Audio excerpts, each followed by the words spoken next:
So for the last video where we take a look at cards from Clockwork City, instead of me putting the images up and talking about what's been revealed, we're actually going to take a look at everything that's coming in the set. As part of the Clockwork City preview event, I've been given access to a test server, and as such, we can see all of the cards. So we're going to certainly take a look at the ones that have not been revealed and maybe do like another quick pass over on the ones that we have seen before. So without further ado, let's jump right into it. You may notice that some of our menu things have changed to fit the new expansion, which is kind of neat. And you'll also notice when I go ahead and I click on the collection manager here, there's a new loading symbol, and I actually think it's really neat. So you'll hopefully notice, oh, of course I lie. Let's back up, I want to see it. Collection screen apparently doesn't do it, but if you click on, there we go. I was going to say, if you click on something, you'll see that you get this really cool, like, clockwork effect. So, there are no other bundles or anything that are on the test server anyway, so no other surprises there. But as I said, we can actually hop in and we can see everything that is from Clockwork City. So we can go ahead and do that. Now it's going to show nothing because I have not yet unlocked them. We're also going to preemptively type in the word premium because I want to look at the shiny versions. And here we go. So right out of the gate we get Firepot Spider. This was not revealed prior to this event. It is a 1/1 for 1 in strength with a last gasp of deal 1 damage to all creatures in this lane. This is really interesting because it can help serve as a control tool, very similar to the way that Skaven Pyromancer does. One of the other things that I kind of like about this is that it could be like a preemptive bomb, in that you can play this on the board, and then if it's not dealt with immediately, you can then follow up a Doomcrag, for example, into the lane, and then set it off. Now it will take out the Doomcrag with it, but unlike Skaven that requires you to play Doomcrag and then play Skaven to clear the lane, this you can already have on the lane. This is also another way to trigger Brasilisk, which was one of the cards that was previewed and we'll see later. So it's a little interesting, cheeky spider. It is a fabricant as well. We have Ratway Prospector. This one was revealed. Really like the fire in the premium though. Similarly, we have Relic Hunter. This one was also revealed.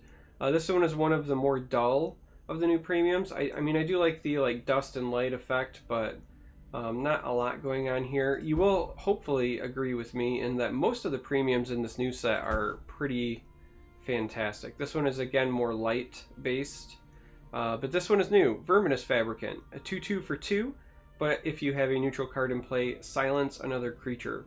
So this is actually pretty impressive. A 2/2 for 2 isn't horrible.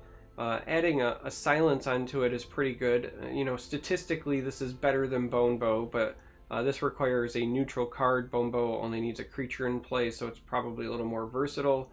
Bone Bow also has pseudo charge. That being said, this is certainly a fantastic card. And we have the Strength unique legendary, Eldora the Daring. This card has a lot going on, so we're going to make sure we do justice. It is a 3/3 for 3 unique legend. It has Treasure Hunt of action, creature, item, and support. And then if you have drawn all of those card types, so all 4, you get +6/+6. However, when a friendly treasure hunter finds something, summon Skywag, or give Skywag +1/+1. Now if you mouse over, it'll just say that Skywag is a 1/1 unique 1-cost creature.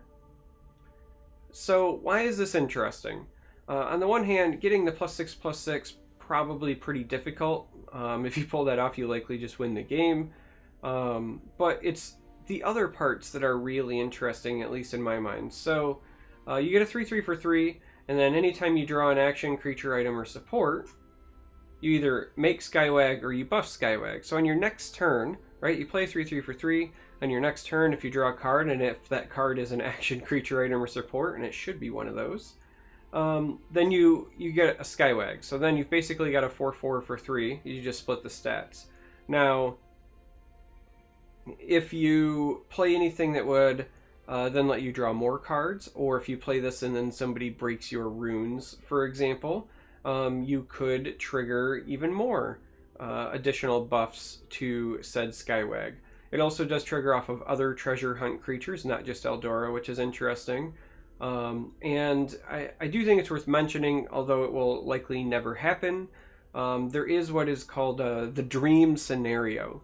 And said dream scenario is that you play Eldora the Daring, and then on the following turn, for that turn, you draw a support card. So you could draw a Corsair ship, you could draw Skyforge, you draw a support. And then at your 4 slot drop, if you will, you play Battle Mage's Onslaught, which would then let you draw an action, an item, and a creature. So in theory, you could have a turn 4 9/9 Eldora the Daring, who also would then give you a 4/4 Skywag.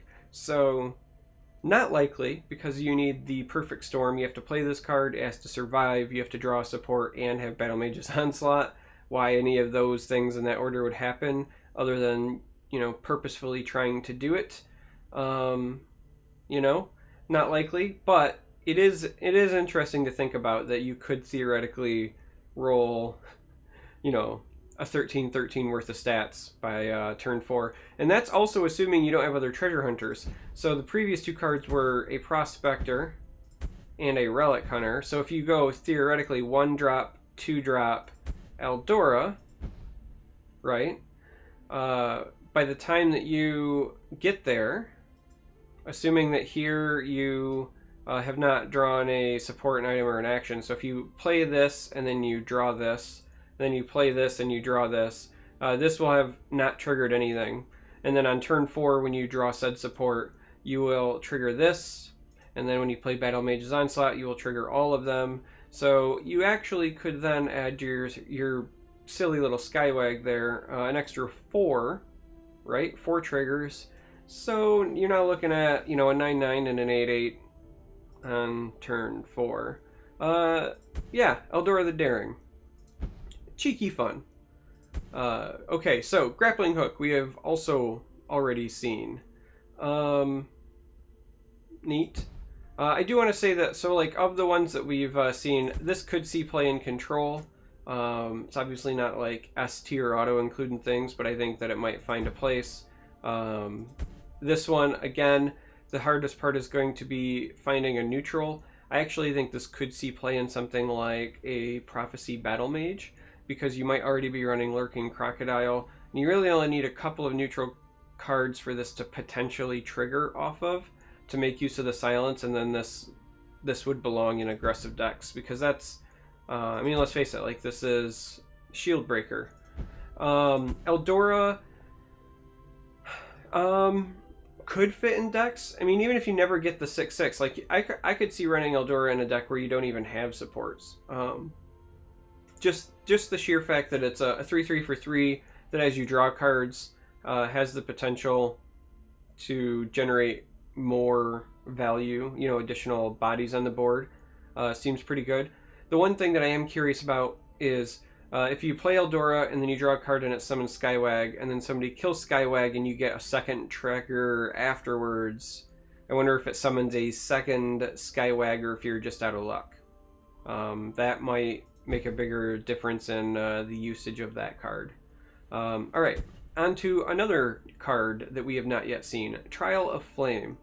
5-cost action, choose a lane, destroy all creatures except for the most powerful creature on both sides of that lane. So this is like Immolating Blast on a single lane, but with a predicted outcome instead of a random outcome. So this is interesting, but at a 5-cost, like, your natural comparison is going to be to something like Burn and Pillage, and I'm not sure like why you would run this over Burn and Pillage. Similarly, I'm not sure it's a good enough control tool, just because it's going to let them keep their most powerful creature. you know, it might be okay against something like Tokens, but Tokens is already getting a lot of hate in this set anyway, so I don't know. Hunter Killers was already revealed, but cool lightning effect, so let's show it off. And that is strength. That is strength. Interesting enough, there are no... yeah, there's only the one epic, there's one legend, but there are no non-unique legends, right? And that's going to be the same, you'll see kind of throughout. So on to intelligence. Scroll Seeker. We get a 1-drop that is a 1/2 with ward, and has a treasure hunt of 2 actions, gets +1/+0. My gut reaction says this card has the potential to be really good. Anytime you see ward, you can consider yourself, you know, wanting to maybe test it because it has the potential to value trade. Drawing 2 actions isn't that difficult in certain decks, you know. Even say like normal mid-range sorcerer can run upwards of 9 or more already right now. When you factor in like Firebolt, Sorcerer's Negation, Lightning Bolt, certainly control decks are going to run even more actions. So it might give you like a value 1-drop for, you know, trading into aggressive decks. Even something like mid-range assassin maybe, you know, might find a home. That being said, is it better than Crown Quartermaster that gives you a 2/1 body? It's less resilient, but it's, you know, it attacks, so it like trades up a little bit better with the 2 attack right out of the gate instead of waiting for the trigger. Crown Quartermaster does also give you the item, so yeah, I don't know. I think that this might find a home in some decks. The 2 health makes it, you know, kind of attractive when you compare it to something like Iliac Sorcerer, but yeah, I don't know. I think this is one of those ones that's going to need testing. Next up is a 2-drop intelligence orc. That's right, this is an orc. It is a 0/2, but it gains +1/+0 when you draw a card during your turn. We already don't see things like the squad leader seeing play because of the 0 attack. Things can trade into it too easily, so I don't think this is going to see a ton of play. I think it's also pretty limiting that it's drawing cards during your turn, so, you know, if somebody smacks some runes, he doesn't even get the benefit. Yeah, it's okay. Not shattering my world here. Throne Aligned. This is a 2-cost item, but it grants the creature guard and +3/+3. However, it does shackle the wielder. So this is interesting because you can slap it on something like Imprisoned Deathlord and get yourself a 10/10 guard that's not going anywhere anyway, but you're spending like 2 items to do that. You might hear stuff in the background. Obviously, I rushed home and started filming this immediately, so kids and dogs and stuff might actually come through in this video. Sorry in advance. Yeah, I'm not necessarily the biggest fan of this. Obviously, things like Dress Renegade make this slightly more attractive. You know, +3/+3 and a keyword is really impressive for you know, a 2-cost card, but again, it feels like there's going to be a lot to make this work. This is, however, a stealth nerf to Merrick, because you could now accidentally get this and not be going anywhere. So keep that in mind. Excavate. This card is one that I know I was waiting for, and plenty of other support mages were as well. 3-cost action and intelligence. Draw an item or support from your discard pile. It is essentially Soul Tear for items and supports. It does not get the benefit of getting more powerful with each use like Soul Tear, and it doesn't have the benefit of directly impacting your board presence the way Soul Tear can with creatures, but it kind of makes up for that in versatility because this gets you items or supports. So in certain decks this can certainly be valuable. Support Mage is going to love it because getting back your unique legendary supports, things like Goldbrand, things like Wabbajack, Orb of Vermina, and so on, are a big deal in mirror matches and so on and so forth. So that card's exciting.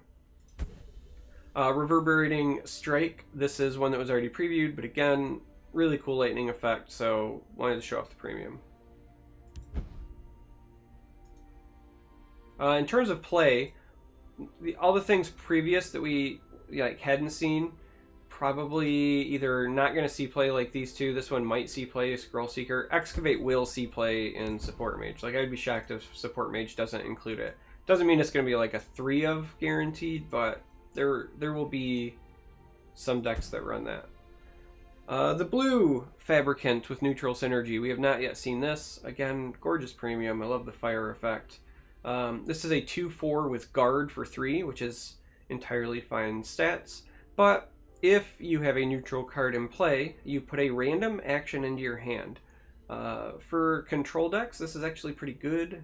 For something like Altar of Despair Mage, or possibly even like Altar Assassin, this is very, very good. You know, in the past, Altar Assassin might run something like, you know, Verana's Courier. I think I would prefer this. If you have Altar, then Altar guarantees that this will trigger because of the, you know, Altar being neutral. But you get better stats, and though you don't draw a card, you get a random action. So it still generates some card advantage. It doesn't come from your deck, so you might not accidentally draw something you were hoping to fetch the next turn with Altar. I don't know. Maybe I wouldn't like it 100% more than Courier, but I can see uses for this. This is something that at least has potential. Again, the number of playable neutral cards is going to be what really dictates the playability of that. Memory Wraith we have seen, but again, premium, looking purty. Excuse me, fighting a sneeze. We have also seen this as well, but here you go. And that is it for intelligence. On to willpower. Reconstruction engine. This one was also spoiled, but I kind of like the effect on premium, so I wanted to show it off. Again, I think that they're doing a much better job with the set just as a whole and trying to give us some more action effects. I'm not saying every single card is a winner, but they're certainly making progress in the right direction. This one maybe has potential. As I said in the one review video, I could see something like Silent Spellsword making use of this, but Ruin Archaeologist, interesting. 3 cost 2/5. Stats are okay, you know, 2/5 is not bad for 3. Treasure Hunt of, when you draw a support, draw a card. So it's a 2/5 that has the potential, should you draw a support, to draw you another card. So in a deck like Support Mage, you know, I don't know if this is good enough to run it over other defensive tools, but this has the potential to be 3 for a 2/5, draw 2 cards, which seems pretty good. Well, really draw a card, because you're already drawing the other one, but 2 cards will enter your hand at the same time. It'll feel satisfying, but it's really like 2/5 draw a card situationally. I think the lack of defensive tools is going to hold this back. You're seeing my brain process things in real time. Kagudi Fabricant, we have already seen this, but again, action. Rift and Lawkeeper, we've already seen this, but again, showing off the action on the premium. The Will, we have also seen, but fun. Exemplar, we have seen. This one's mostly just like this in the background. I still think this card will see some play in certain mid-range decks, just for the stat line alone. And here we go. This one is certainly going to have people talking. This is a Support Mage's Wet Dream. 6 cost unique support, the Mechanical Heart. When you have 0 or less health, sacrifice the Mechanical Heart, set your health to 10, and restore a rune. So this is the first card that we've ever seen that restores a rune, and it prevents you from dying, potentially. Both of those are really important for a couple of reasons. One, it's going to prevent you from dying. Set your health to 10, and then if somebody still had enough back to keep attacking, right, then the fact that it restores a rune means you're going to get one last chance shot at another prophecy card. Similarly, because it restores a rune, in games where you might be going to fatigue, as you know, in this game, when you get to where, you know, you can't draw cards and you would, instead of like taking damage, you like take enough damage to lose the next rune. It buys you a turn in fatigue as well. Obviously it's a support and it is simply sacrificed, so cards like Excavate have the potential to get this back, buy you even more time. But your opponent gets to respond, right? So we did just get the monthly card that destroyed a support. There's a lot of support removal running around in the format right now as a result. So there is a good chance that you play this and it gets blown up. But if they blow this up, then they're not blowing up some of your other key supports potentially. It's interesting. This will see play. Power level yet to be seen with the number of support removal tools that exist, but outside of that, like, this will see play. Then we have Clockwork Apostle, which has gorgeous premium art. This should look familiar if you play other card games. This is a 7 cost 3/3. You give another friendly creature +4/+4 and it becomes neutral. So it helps fuel neutral synergy, but also it's a 7/7 for 7, but because you give some of the stats to an existing creature, there's a lot of potential here. Giving a ward creature +4/+4 means that you can get a lot of value trade up. Giving a slay creature +4/+4 means it's more than likely going to survive the slay and maybe give you another trigger. It's giving Willpower reach beyond Dawnbreaker. So in the past, Dawnbreaker was essentially the only form of reach. In Willpower, you had to either go to another attribute or run something like Crushing Blow or Barbus. This gives you reach in another sense. It is a summon effect, so when you start thinking about Willpower's flicker effects, like Winterhold Illusionist, you can get it more than once. Dark Rebirth, A Night to Remember, so on and so forth. It's an interesting card. Next up, we have Agility. Cog Collector, we have already seen. Ruthless Freebooter. This is a 2/2 for 2, but it has 2 different treasure hunts, which I find interesting. The first is Drain, so if you draw a card that has Drain on it, this gets +1/+1 in Drain. Lethal is the same way. If you draw a card with Lethal, this gets +1/+1 in Lethal. This is a 2-drop that has the potential to become a 4/4 with Lethal and Drain. Even if you only hit 1 trigger, playing, you know, a 2-drop that becomes like a 3/3 Lethal is pretty good. I suspect that this will see play in at least a couple of decks. Daring Heist we have seen. Murkwater Guide. I like this card. This is a 3 cost for 2, and it has a treasure hunt of a 0 cost card. Put a copy of the treasure into your hand. So, if you open with Goblin Skulk, and then you play Murkwater Guide, hit with your Skulk, you draw that curse from your hand, or if you're playing goblins, you draw that 0 cost goblin, and you get another copy. So just the sheer fact that you can open with Skulk, then play this and potentially get 2 curses in hand to go with your 2/2 and your 4/2 for board presence, can make agility-based like tempo decks really snowball. This guy will definitely see play.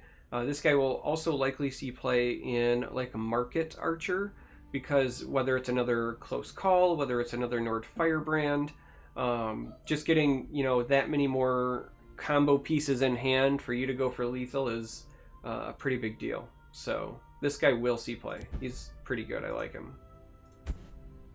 Next up we have Back Alley Rogue. This is a 4 cost 5/3, and on summon you steal cover from another creature. Now it's interesting because this means you can steal cover from an opponent's creature so that you can then trade into it. But you could even steal cover from your own creatures if you want to place this in the field lane but still protect it for a turn.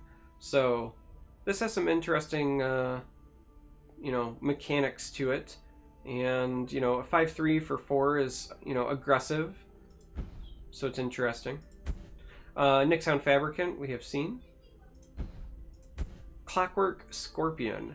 This is a 6 cost Fabricant, and it is a 3/7 with Drain and Lethal. You know, For Arena, this card's actually pretty solid. Big stat line. Lethal means it trades up really well. Drain means it helps you stabilize. It's also worth noting that it auto-triggers both for Ruthless Freebooter, which again will likely matter more in Arena. I don't think this card's likely good enough to see play in Constructed because it doesn't do anything immediate on board, but it is a common, so expect to see that guy in Arena often. And then Sails Through Storms, which I am a huge fan of if you saw my other preview video. Now we're up to Endurance, and then we have Neutral. You'll notice there are no class cards in this set. So, Thornwell Terror. This is a 1-drop 1/3 that has a beast form of +1/+1. Not bad. I mean, a 1/3 is respectable for a 1-drop in the fact that it can become a 2/4. You know, might give those cheeky werewolf decks some more early presence. That werewolf that gives your other werewolves +1/+1 makes this guy turn into a 3/5 potentially. So, yeah. Might be good enough in the right deck. Barrow Stalker, we've already seen, but I'm also a fan of this card. Weakness, we have already seen, but I mean, really, you just have to show off the premium, right? Like that is a solid premium. Brasilisk we've seen, but again, I like that they're not just giving like the flame and lightning effects, but this idea of, you know, the Brasilisk and other things having the sparks. Galen we've seen. It's got kind of a cool staff effect going. Kind of some nice like orbs here. Mistveil Warden. So this one is new. We've not yet seen this. 3 for a 2/4. It has Treasure Hunt of Guard. Give the Guard +2/+2. So this is a 2/4. And when you draw a creature with Guard, that creature itself gets +1/+2. So if you play this and then you draw a Hive Defender, your Hive Defender would become a 4/8. So, interesting. Again, probably really good in Arena. You know, I almost wish that this was like a 1/4 for 2, just because most of the guards you want to be, you know, running into starting at 3, right? But it's also when you draw it, so maybe it's just giving you some extra value. It's interesting. I don't know how much Constructed play it'll see, but I imagine it'll get drafted in Arena for sure. Hallowed Dust Priest, we've already seen, but again, great premium. Stream Sniper 101, in case you were wondering. Hulking Fabricant we've also already seen. So that is it for Endurance. And so now, I don't know why it jumped me to the end there. So now we have the neutrals. Fabricate. It's a 1-cost neutral action. Build a custom creature and put it into your hand. So this is interesting because if I mouse over it, it doesn't tell me anything else. And because it's in Act 3, we're only allowed to preview Act 1, so we actually don't know what this does. Now I can only imagine that it's going to create a Fabricant of some kind, but I desperately hope this creates a Factotum, and you'll see why. The unfortunate, you know, spoiler alert, the unfortunate thing is there aren't nearly as many Factotums as I was hoping there would be in this set. So I hope that this has the potential to create more Factotums, but I imagine this is going to be something like Hearthstone's Discover mechanic, and you make a Fabricant. But we don't know. So this is interesting. We don't know what this is. This could be really good or like a bad blackmail. We don't know. That one's still a puzzle. Gearwork Spider. This was already revealed, but I'm not sure that I covered it in a video. It's okay. 1/1 for 1 has Prophecy and Guard. Summon all Gearwork Spiders in your discard pile. You know, even at its best, you're getting a 3/3's worth of stats. So, yeah, I don't know how that's going to go. Assembled Sentry. This is one of the new Factotums that we have not yet seen. So we have a 1/1 for 2, but it has the assemble of +0/+2 or Guard. So first time you're probably given this guard. Every other time you're likely buffing health. And the reason that you're probably given it guard is because this is the assembled sanitizer. We've already seen this one. This one is +2 +0 or lethal.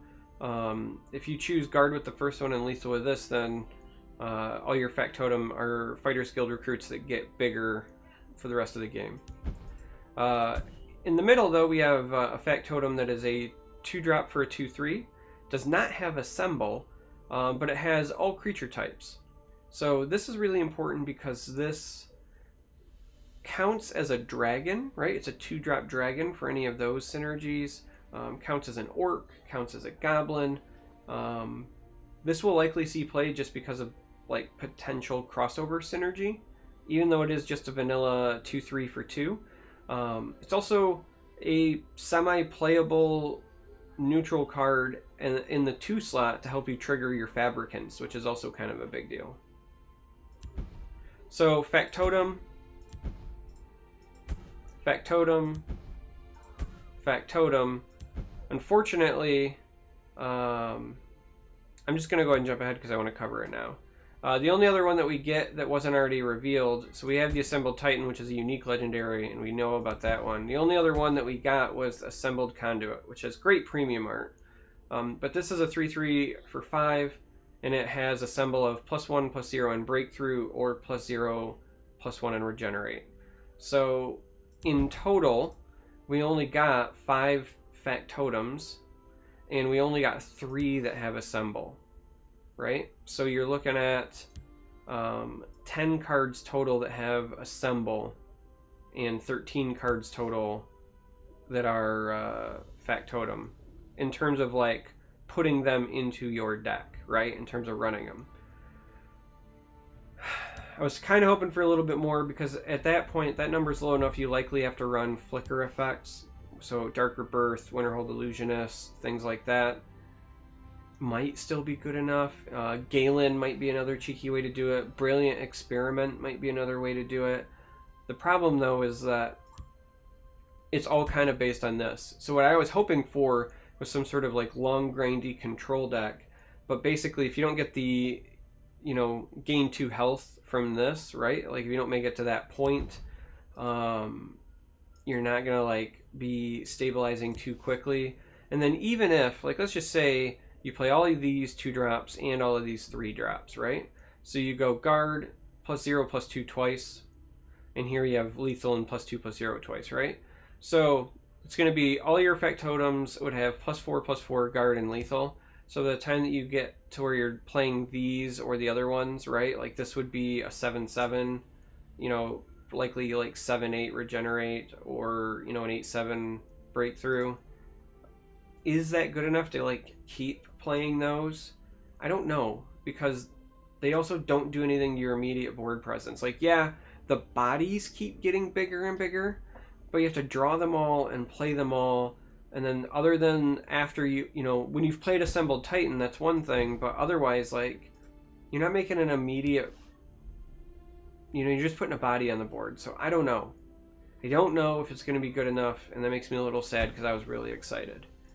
So now let's cover the other ones real quick. We have Dormant Centurion. This is a 3-cost 3/5 in neutral, but it cannot attack unless you've played an action this turn. This actually has some potential as a control card because the stats are, good enough, and just being able to pop something with a Firebolt to get it to, trade. If you get 2 trades out of this, you might generate enough value. Skeevatron. 2/2 for 3. However, on summon, gets +1/+1 for each other Skeever you've summoned this game. Yeah, there goes that noise I was talking about. Yeah, so in theory, with Mentor's Ring and all the jazz you normally play with Stealer of Secrets, you could create a Skeever OTK deck, which is cheeky. Now, chances are you're going to win by the time that this thing would win, though, because if you've played Skeever Infestation, 7, 8, 9 times to buff this guy big enough, you've probably already won because you're getting 8/8 and 9/9 Skeevers. But it's still cheeky and fun. Star Sung Bard, we've already saw, but cool premium. Treasure Map, we've already saw. Dragon Aspect, this was already revealed, but fantastic premium art. This is, in case you have not yet seen it, you as the player battle an enemy as if you had 3 power and then you gain 3 health. So it then goes to 5 power and 5 health, 7 health and 7 power. So it is a neutral shout, has the potential to gain you health, and has the potential to serve as removal. I don't know if this is going to end up being good enough, but you can expect it to see play. Like, people will try this just because, you know, it's a neutral source of life gain. And that's a pretty big deal. Alright, we're in the home stretch. Abandoned Imperfect. This is a 5-cost support that has Treasure Hunt, and after you have drawn 3 neutral cards, you sacrifice this to summon an 8/8 Awakened Imperfect, which is got Guard and Breakthrough, and you summon it to the lane of your choice, which is interesting. So they actually have the card, so we'll pre-spoil this. Awakened Imperfect. I really like even though this premium is more subtle, I like that the eyes like twinkle, and again, like spark effects. So yeah, 8 cost, 8/8 with Breakthrough and Guard. This is what it summons. Now, I like this card because this has, in many ways, like pseudo prophecy. What I mean by that is that, yeah, you can certainly draw neutral cards and get to play it, but if somebody attacks you and they break a rune and you draw a neutral from the rune, I have to imagine that this would trigger, right? So I have to imagine that once you've drawn the card, this would go off, and then you could drop a massive guard in somebody's way. Because it's when I have to assume the treasure hunt triggers when you draw the card, right? So this is interesting.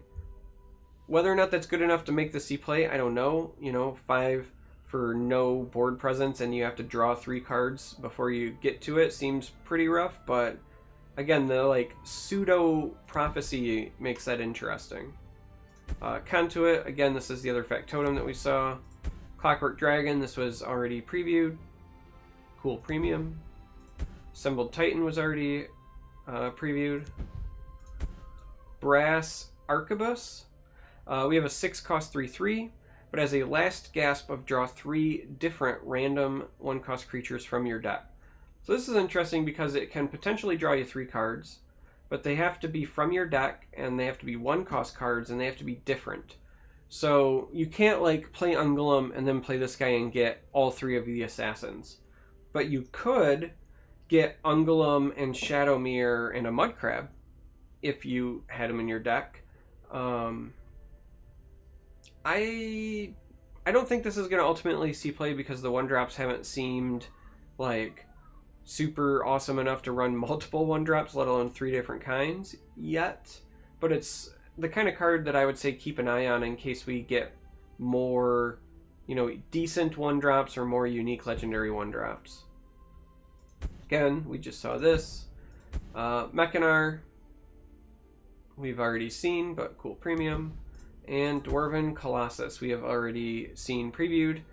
They did update it, so it does now say the Power Spheres do in fact have Guard, but nothing else has changed. So yeah, again, cool premium.